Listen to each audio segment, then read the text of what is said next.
Hello बच्चों, let's read the question. Question says which of the following is present in acid insoluble fraction. पहला glucose है, दूसरा fructose है, तीसरा alanine है और लास्ट में लिपिड है। तो यहां पर पहले इस क्वेश्चन का हम की कॉन्सेप्ट देख लेते हैं। की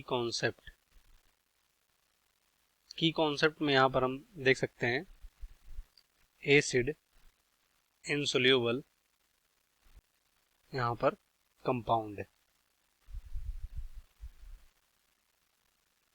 तो जैसे कि बोला गया एसिड इनसोल्युबल फ्रैक्शन, तो एसिड इनसोल्युबल फ्रैक्शन में मतलब एसिड में कह सकते हो इनसोल्युबल जो होते हैं, एसिड इनसोल्युबल फ्रैक्शन, इसमें मेनली कह सकते हो यहाँ पर जो कंपाउंड आते हैं वो चार तरह के होते हैं। पहला जो होता है यहाँ पर वो होता है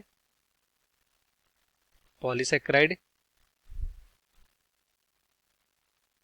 पॉलीसेक्राइड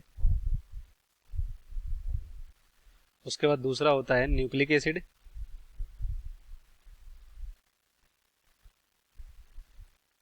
और यहाँ पर उसके बाद कौन सा होता है, कह सकते हो प्रोटीन। और लास्ट में यहाँ पर कह सकते हो लिपिड होता है। तो इन चारों में कह सकते हो जो एसिड इनसोल्युबल फ्रैक्शन जो चारों होते हैं इनमें कह सकते हो जैसे कि पॉलीसेक्राइड, न्यूक्लिक एसिड और प्रोटीन, ये सब माइक्रो मॉलिक्यूल हैं। क्या है ये सब, कह सकते हो माइक्रो मॉलिक्यूल है। मतलब इनका जो कह सकते हो मॉलिक्यूलर वेट होता है बहुत ज्यादा होता है और बहुत सारे कह सकते हो स्मॉल यूनिट से लाइक ग्लूकोज, अमीनो एसिड, ये सबसे मिलकर बनते हैं। न्यूक्लियोटाइड हो गया जैसे कि न्यूक्लिक एसिड में, तो इन सबसे मिलकर बनते हैं, इसलिए इसको माइक्रो मॉलिक्यूल कहते हैं।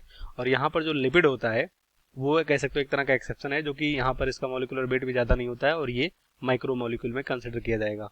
तो ये क्या होता है, ये माइक्रो मॉलिक्यूल होता है। और बाकी सारे ये जो हैं यहाँ पर ये सब क्या होंगे, ये सब माइक्रो मॉलिक्यूल होंगे।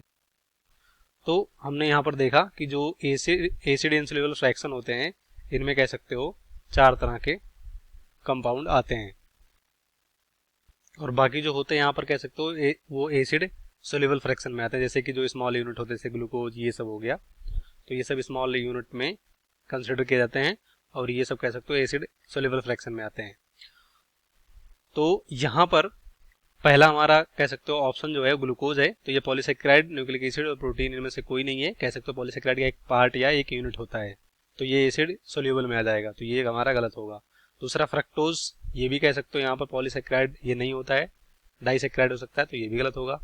और तीसरा एलेनिन, तो एक तरह का ये अमीनो एसिड है जो कि प्रोटीन का यूनिट होता है, तो ये भी गलत हो जाएगा, ये भी सोल्यूबल में आएगा। और लास्ट में लिपिड है, तो यही एक्सेप्शन होता है, माइक्रोमोलिक्यूल होता है और यही एसिड इनसोल्युबल फ्रैक्शन होगा यहाँ पर, जैसे कि हमने यहाँ पर एग्जांपल डिस्कस किया है। तो इस क्वेश्चन का राइट ऑप्शन हमारा कौन सा होगा, फोर्थ होगा, बाकी सभी गलत हो जाएंगे। Hope you understood well, best of luck, thank you.